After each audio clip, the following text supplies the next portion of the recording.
Hoje, vamos ter uma reflexão sobre essa força que nasce da nossa fé e sobre a esperança que nos guia, sempre em direção ao céu. Seja muito bem-vindo ao nosso encontro diário.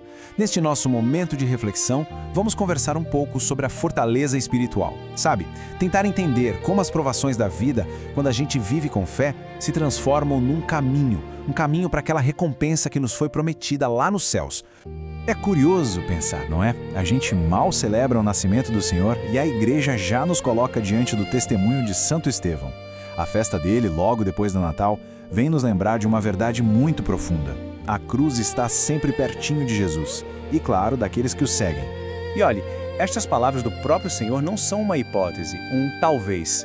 Elas são, na verdade, uma profecia. Servem para nos preparar, para nos mostrar que encontrar oposição por causa da nossa fé faz parte do caminho. E essa profecia, ela se cumpre desde o comecinho da igreja. A reação dos apóstolos aqui, nossa, é algo que nos faz pensar.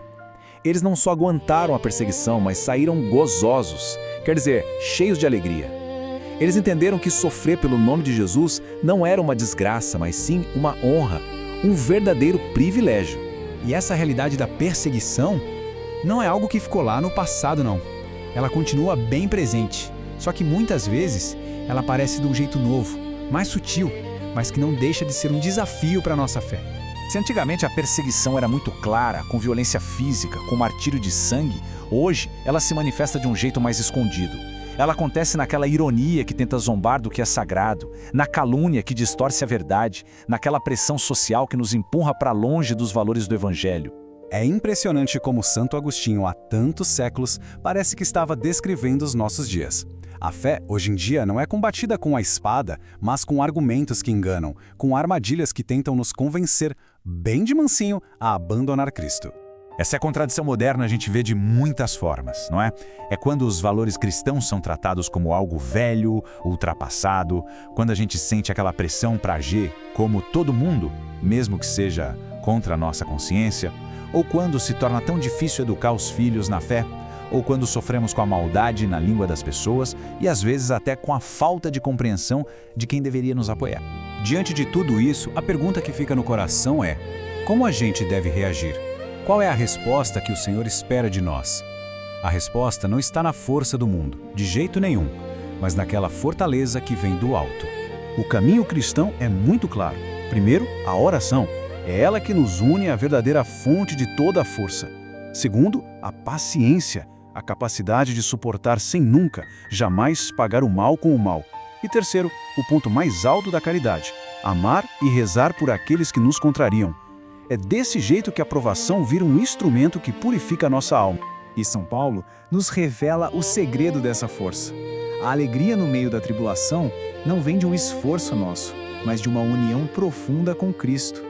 É nele que a gente encontra um consolo e uma alegria que o mundo não pode nos dar e nem nos tirar. Então, o ponto crucial é este: a nossa vida interior precisa de obstáculos para poder crescer. Pense num músculo. Ele precisa de resistência para ficar forte, certo? Com a nossa alma é a mesma coisa. Com a ajuda de Deus, ela sai das provações mais humilde, mais purificada e muito mais forte.